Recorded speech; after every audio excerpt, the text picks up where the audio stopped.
ಎಲ್ಲರಿಗೂ ನಮಸ್ಕಾರ. ಸಬಿ ರುಚಿಗೆ ಸ್ವಾಗತ. ನಾನಿವತ್ತು ಕಡಲೆ ಅವಲಕ್ಕಿ ಮಾಡ್ತಾ ಇದ್ದೀನಿ. ಇದಕ್ಕೆ ಕಡಲೆ ಬಜ್ಜಿಲು ಅಂತಲೇ ಹೇಳ್ತಾರೆ. ಇದನ್ನು ಮಂಗಳೂರು ಕಡೆ, ಉಡುಪಿ ಕಡೆ, ಕೊಡಗು ಕಡೆನೂ ಇದನ್ನು ಮಾಡ್ತಾರೆ. ತುಂಬಾ ಚೆನ್ನಾಗಿರುತ್ತೆ. ಮಾಡೋದು ಕೂಡ ತುಂಬಾ ಸುಲಭವಾಗಿ ಮಾಡ್ಕೋಬೋದು. ಬನ್ನಿ ಈ ಒಂದು ರೆಸಿಪಿನ ಹೇಗೆ ಮಾಡೋದು ಅಂತ ನೋಡೋಣ. ಅದಕ್ಕಿಂತ ಮುಂಚೆ ನೀವು ನಮ್ಮ ಚಾನಲ್ಗೆ ಹೊಸಬರಾಗಿದ್ದರೆ ಇವಾಗಲೇ ನೀವು ಸಬ್ಸ್ಕ್ರೈಬ್ ಮಾಡಿ, ಪಕ್ಕದಲ್ಲಿರುವ ಬೆಲ್ ಐಕನನ್ನು ಕೂಡ ಪ್ರೆಸ್ ಮಾಡಿ. ಅದು ಹೇಗೆ ಮಾಡೋದು ಅಂತ ನೋಡೋಣ. ಮೊದಲಿದಾಗಿ ನಾನಿಲ್ಲಿ 1 ಕಪ್ ಆಗುವಷ್ಟು ಕಡಲೆಕಾಳನ್ನು ನೆನೆ ಹಾಕಿ ಇಟ್ಕೊಂಡಿದ್ದೀನಿ. ಕಡಲೆಕಾಳು ಕೂಡ ಇಲ್ಲಿ ಚೆನ್ನಾಗಿ ನೆಂದಿದೆ. ಒಂದು 5 ರಿಂದ 6 ಗಂಟೆ ಚೆನ್ನಾಗಿ ಇದನ್ನು ನೆನೆಸಿ ಇಟ್ಕೊಂಡಿದ್ದೀನಿ. ನಾನು ಬೆಳಿಗ್ಗೆ ಟಿಫನ್ಗೆ ಮಾಡೋದ್ರಿಂದ ರಾತ್ರಿಯೇ ಇದನ್ನು ನಾನು ನೆನೆ ಹಾಕಿ ಇಟ್ಕೊಂಡಿದ್ದೆ. ಇವಾಗ ನಾನು ಈ ಕಡಲೆಕಾಳನ್ನು ಚೆನ್ನಾಗಿ ತೊಳೆದು ಅದನ್ನೊಂದು ಕುಕ್ಕರ್ಗೆ ಹಾಕ್ಕೊಳ್ತಾ ಇದ್ದೀನಿ. ನೋಡಿ, ಎಲ್ಲ ಕಡಲೆಕಾಳನ್ನು ನಾವು ಹಾಕ್ಕೊಳ್ಳೋಣ. ನೋಡಿ, ಇವಾಗ ಎಲ್ಲ ಕಡಲೆಕಾಳನ್ನು ಹಾಕ್ಕೊಂಡಿದ್ದೀನಿ. ಇವಾಗ ಈ ಕಡಲೆಕಾಳೆಲ್ಲ ಮುಳುಗುವಷ್ಟು ನೀರನ್ನು ನೀವೆಲ್ಲಿ ಹಾಕ್ಕೊಂಡ್ರೆ ಸಾಕು. ನೋಡಿ, ಇಲ್ಲಿ ಕಡಲೆಕಾಳೆಲ್ಲ ಚೆನ್ನಾಗಿ ಮುಳುಗಿದೆ. ಇಷ್ಟಾದರೆ ಸಾಕು. ನೋಡಿ, ಈ ಥರ ನೀರು ಹಾಕ್ಕೊಳ್ಳಿ. ತುಂಬ ಜಾಸ್ತಿನೂ ನೀರು ಹಾಕ್ಕೊಳ್ಳಿಕ್ಕೆ ಹೋಗ್ಬೇಡಿ. ಎಲ್ಲ ಕಡಲೆಕಾಳು ಮುಳುಗಿದ್ರೆ ಸಾಕು. ಇವಾಗ ಇದಕ್ಕೆ ರುಚಿಗೆ ತಕ್ಕಷ್ಟು ಉಪ್ಪನ್ನು ಕೂಡ ಇಲ್ಲಿ ಸೇರಿಸ್ಕೊಳ್ಳೋಣ. ಉಪ್ಪನ್ನು ಹಾಕ್ಕೊಂಡ್ಮೇಲೆ ಇದನ್ನು ಮುಚ್ಚಳ ಮುಚ್ಚಿ ಒಂದು 3 ವಿಸಿಲ್ ಕೂಗಿಸ್ಕೊಳ್ಳೋಣ. ಇದು ಕಡಲೆಕಾಳಲ್ಲಿ ಚೆನ್ನಾಗಿ ಬೆಂದಿರಬೇಕು.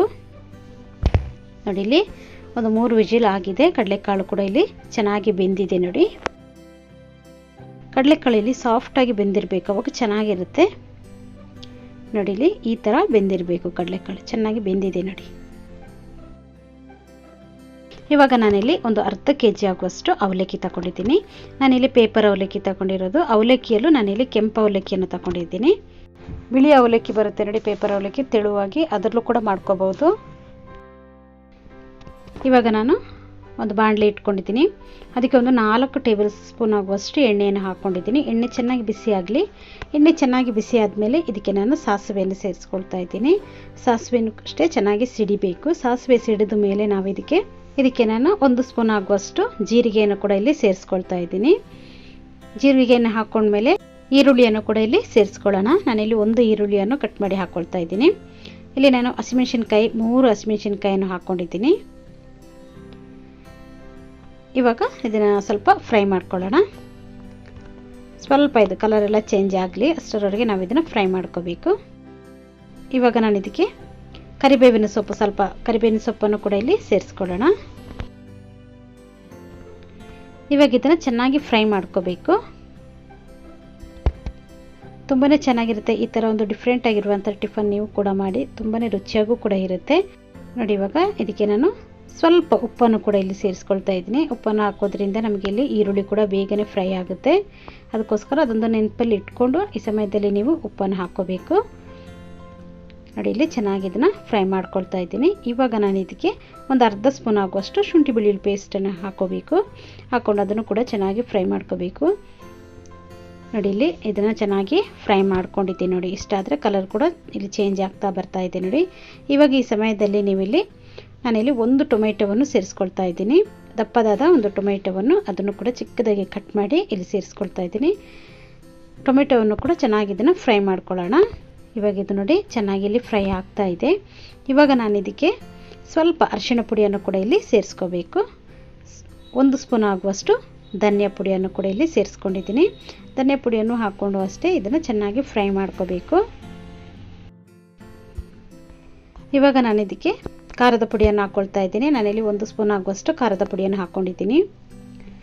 ಇಲ್ಲಿ ನಾನು ಚಿಕನ್ ಮಸಾಲ ಪುಡಿಯನ್ನು ಹಾಕ್ಕೊಂಡಿದ್ದೀನಿ 1 ಸ್ಪೂನ್ ಆಗುವಷ್ಟು. ಎಲ್ಲವನ್ನು ಹಾಕ್ಕೊಂಡಿದ್ದನ್ನು ಚೆನ್ನಾಗಿ ಫ್ರೈ ಮಾಡ್ಕೋಬೇಕು. ನೋಡಿ, ಇಲ್ಲಿ ಇದು ಚೆನ್ನಾಗಿ ಈಗ ಫ್ರೈ ಆಗಿದೆ. ನೋಡಿ, ಈ ಸಮಯದಲ್ಲಿ ನೀವು ಬೇಯಿಸಿ ಇಟ್ಕೊಂಡಿರುವಂಥ ಕಡಲೆಕಾಳು ಇದೆಯಲ್ಲ, ಅದನ್ನು ಕೂಡ ಹಾಕ್ಕೊಳ್ಳೋಣ. ಕಡಲೆಕಾಯಿ ಬೇಯಿಸಿರುವ ನೀರು ಸಮೇತ ನೀವಿಲ್ಲಿ ಸೇರಿಸ್ಕೋಬೇಕು. ಸೇರಿಸ್ಕೊಂಡು ಇದನ್ನು ಚೆನ್ನಾಗಿ ಮಿಕ್ಸ್ ಮಾಡ್ಕೊಳ್ಳೋಣ. ಇವಾಗ ಇದು ಚೆನ್ನಾಗಿ ಕುದಿಬೇಕು. ನೀರೇನು ನೀವು ಹಾಕ್ಲಿಕ್ಕೆ ಹೋಗಬೇಡಿ. ಮತ್ತು ಕಡಲೆಕಾಯಿ ಬೇಯಿಸಿರುವ ನೀರನ್ನು ಕೂಡ ನೀವು ತೆಗಿಲಿಕ್ಕೆ ಹೋಗಬೇಡಿ. ಅದರಲ್ಲಿ ಹಾಗೇನು ಪೂರ್ತಿಯಾಗಿ ಹಾಕೋಬೇಕು. ಇವಾಗ ನಾನಿಲ್ಲಿ ಉಪ್ಪು ಸ್ವಲ್ಪ ಕಡಿಮೆ ಇತ್ತು, ಅದಕ್ಕೋಸ್ಕರ ನಾನಿಲ್ಲಿ ಉಪ್ಪನ್ನು ಕೂಡ ಇಲ್ಲಿ ಸೇರಿಸ್ಕೊಂಡಿದ್ದೀನಿ. ಉಪ್ಪನ್ನು ಹಾಕ್ಕೊಂಡೊಮ್ಮೆ ಚೆನ್ನಾಗಿ ಇದನ್ನು ಮಿಕ್ಸ್ ಮಾಡ್ಕೋಬೇಕು. ಇವಾಗ ಇದು ಚೆನ್ನಾಗಿ ಒಂದು ಕುದಿ ಬರಲಿ. ನೋಡಿ, ಇವಾಗ ಚೆನ್ನಾಗಿ ಇದು ಕುದೀತಾ ಇದೆ. ನೋಡಿ, ಈ ಸಮಯದಲ್ಲಿ ಸ್ವಲ್ಪ ಕೊತ್ತಂಬರಿ ಸೊಪ್ಪನ್ನು ಕೂಡ ನೀವು ಇಲ್ಲಿ ಸೇರಿಸ್ಕೊಳ್ಳಿ. ಸೇರಿಸ್ಕೊಂಡೊಮ್ಮೆ ಇದನ್ನು ಮಿಕ್ಸ್ ಮಾಡ್ಕೋಬೇಕು. ನೋಡಿ, ಇವಾಗ ಚೆನ್ನಾಗಿ ಇದನ್ನು ಮಿಕ್ಸ್ ಮಾಡ್ಕೊಂಡಿದ್ದೀನಿ. ನೋಡಿ, ಇವಾಗ ಇದು ಚೆನ್ನಾಗಿ ಕುದಿ ಬಂದಿದೆ. ಇವಾಗ ನಾನು ಇದಕ್ಕೆ ನಾವು ಅವಲಕ್ಕಿಯನ್ನು ತೆಗೆದಿಟ್ಕೊಂಡಿದ್ದೀವಲ್ಲ, ಅದನ್ನು ಕೂಡ ಇಲ್ಲಿ ಸೇರಿಸ್ಕೊಳ್ಳೋಣ. ನಾನಿಲ್ಲಿ ಅವಲಕ್ಕಿಯನ್ನು ಹಾಕ್ಕೊಳ್ತಾ ಇದ್ದೀನಿ. ನೀವು ಗಟ್ಟಿ ಅವಲಕ್ಕಿಯನ್ನು ಸೇರಿಸ್ಕೋಬೇಡಿ. ಪೇಪರ್ ಅವಲಕ್ಕಿಯನ್ನೇ ನೀವು ಹಾಕ್ಕೊಳ್ಳಿ, ಅದರಲ್ಲೇ ಮಾಡಬೇಕು, ಆವಾಗಲೇ ಅದು ಚೆನ್ನಾಗಿರೋದು.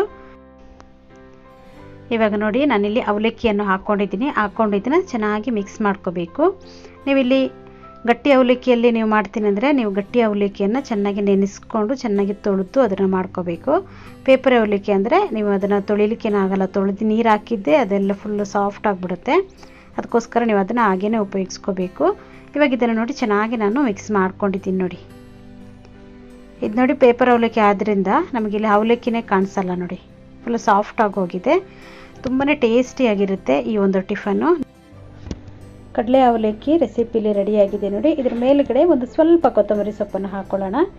ಕೊತ್ತಂಬರಿ ಸೊಪ್ಪನ್ನು ಹಾಕ್ಕೊಂಡು ಇದನ್ನು ಒಮ್ಮೆ ಮಿಕ್ಸ್ ಮಾಡಿಕೊಂಡೆ ರುಚಿಯಾಗಿರುವಂಥ ಕಡಲೆ ಅವಲಕ್ಕಿಲಿ ರೆಡಿಯಾಗಿದೆ ನೋಡಿ. ಈ ವಿಡಿಯೋ ನಿಮಗೆ ಇಷ್ಟ ಆಯಿತು ಅಂದರೆ ಲೈಕ್ ಮಾಡಿ, ಶೇರ್ ಮಾಡಿ, ಸಬ್ಸ್ಕ್ರೈಬ್ ಮಾಡಿ. ವಿಡಿಯೋ ನೋಡಿದ್ದಕ್ಕಾಗಿ ಧನ್ಯವಾದಗಳು. ನಾನು ಸಬಿ.